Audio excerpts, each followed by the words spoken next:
This is Scott the Fix-It Guy. We're going to deal today with a LG washing machine, front loading machine, that tends to dance around the floor during the spin cycle. So I'm putting a little level on the front here to see if the bubble is right in the middle or if it's off to the side a little bit. And I'll do it also on the side. And this will kind of help me figure out which one of the feet might need to be adjusted. The little legs or little feet underneath can be easily adjusted. Usually you can just adjust the front two to get the machine balanced. And if the bubble's right in the middle, you know you have it correct. If it's off to one side, you may have to either raise or lower these little legs. Usually you can just use some pliers or a wrench to be able to loosen the top bolt, and then you can take the bottom leg and turn it. I'm turning it to my left here, and that's making... Hey guys, can you take just a second to click on the subscription link below? It really helps our channel, and also the bell notification, so every time we make a new video we can send it right to you. We make a new video about once every week. Really appreciate that, and if you give us a thumbs up, it'd be great. Thank you. The leg go down, which raises this left corner higher.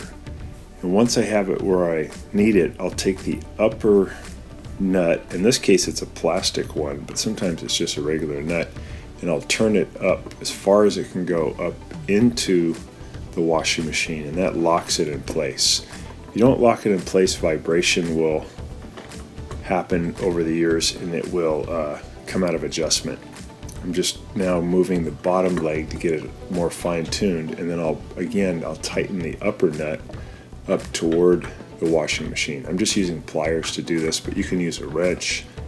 Works great. If it still has trouble, it could be that your wood floors are a little bit too thin or too wobbly.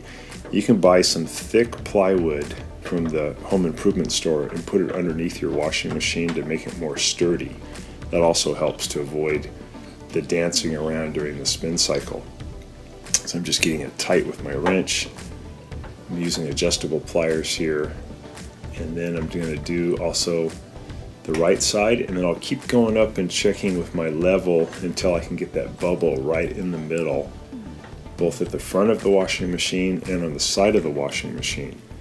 Sometimes you have to adjust the back feet, but usually you can do enough with the front feet to get it where you want it. So now it's right in the middle on that plane, it's right in the middle on that plane, and on that plane, and that should stop that dancing around during the spin cycle.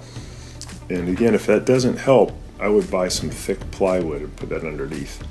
So I'm going to activate the spin cycle on this machine. Some you can just use the big dial, but what I'll do is I'll turn on the power, and then I'll press the spin speed button until it reaches the highest speed. I can see the light goes to the highest speed, and then I'll start the cycle. It'll drain and then it'll go to high speed spin, so I can test to make sure that I've corrected the problem.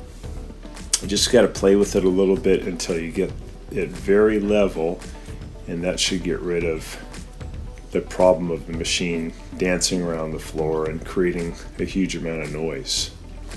The best thing is to have these on a concrete floor, but if it's a wood floor, again, you may want to bolster it with some plywood. So now we're going to let it spin, and it's spinning a lot better, so that cured the problem. Thanks so much for watching our video. Please leave any comments or questions in the comment section below. We really appreciate that. We have a really nice video coming up for you right here that I think you'll enjoy. Very similar, dealing with appliance repair. So thanks again for watching our video.